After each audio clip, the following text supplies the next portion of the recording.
Heto nga pala yung dumating nating pre-sample na mouse trap. Kakaiba nga pala yung mouse trap na to at saka ngayon lang ako nakakita nito. Buti na lamang at ito nga yung pinadala sa akin kasi nga kahit yung aming garbage bag ay ninangat nga talaga ng daga. So ito, umpisahan na natin kung paano ito gamitin. Kung makikita nyo, meron siyang takip na kulay dilaw at pipihitan lang natin yan para maalis natin at maglalagay naman tayo ng pain. Diyan nga lang pala tayo maglalagay ng pain sa gitna na yan. Huwag lang natin kakalimutan na ilubog natin ng maayos para hindi agad makuha ng daga kasi kapag nakauslit yan, madali yang makukuha ng mabait at siguradong hindi siya mahuhuli. Kasi alam ko naman, alam nyo na napakatatalino talaga ng mga daga kaya dapat nating ilubog yan para mahirapan silang kuhanin ng ating pain. Basta kayo na ang bahala sa pain na inyong gagamitin. Ang mahalaga lang dito ay huwag nyong paangatin para hindi agad makuha ng daga. At matapos nga nating maglagay ng pain mga lodi, so ilagay na ulit natin yung dilaw na pinipihit na yan at itaklob na natin at pwede na natin itong gamitin. At dahil nga nasa ayos na lahat, so pwede na natin itong gamitin. Atin lang tutulak pababayang meron triangle na dilaw na yan at yan, okay na. Pwede na nating ilagay kung saan man dumadaan yung daga o kung saan man pumupunta siya sa mga sulok-sulok sa ating bahay. Pero bago yan, syempre itry muna natin. Paalala lang sa gabi nyo nga pala dapat ito gamitin kapag tulog na yung mga bata o wag nyong ilalagay dun sa mahawakan ng mga bata. Ano?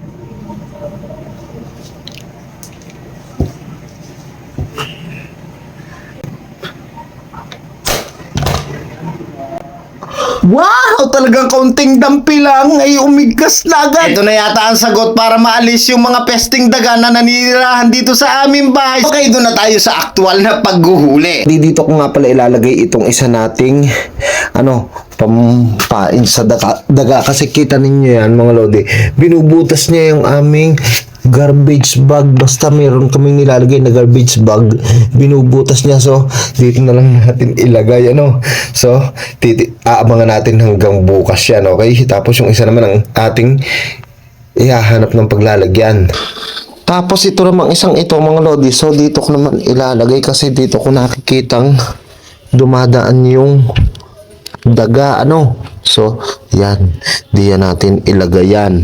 Okay, so gabi na ngayon, aabangan natin hanggang bukas ng umaga kung makakahuli tayo. Ayan ang isa, tapos ito yung isa. Okay, halos magkalapit lang sila. Okay, abangan natin bukas. May narinig akong umigkas, so tingnan natin. Lo, bakit wala ang daga?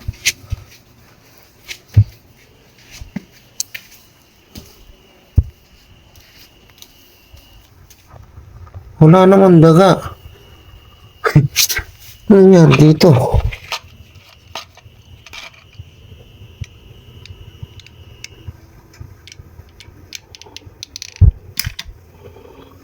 Ano yung nakalpas? Nakalpas yata. Dito natin ilagay. Hindi na yung dadaan ulit doon. So dito. Okay. Yung mga lodi, umaga na at bubuksan ko na yung ilaw para sabay-sabay nating makita. So tingnan natin ngayon kung ano nang nangyari. So yung nandito kakagabi, inilipat ko nga pala kasi na umigkas siya. Mga lodi, wala dito.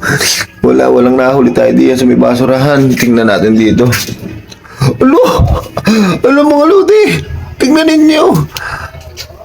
Ang laki ng nahuli. Mga lodi, ang galing, isang beses ko lang ginamit at isang gabi pero nakahuli agad tayo. Baka sabihin nung iba akin yung hinuli. Baka kaya ako pa pagkaabalahan ang panguhuli nung kahirap ng hulihin. Hindi ko na nga pala tinagalan ng pagpapakita kasi alam nyo na iyon mga lodi. So yun na nga mga lodi, isang beses ko palang nagagamit. Nakahuli agad tayo at yun na nga yung daga ngayon laging bumubutas nung aming garbage bag.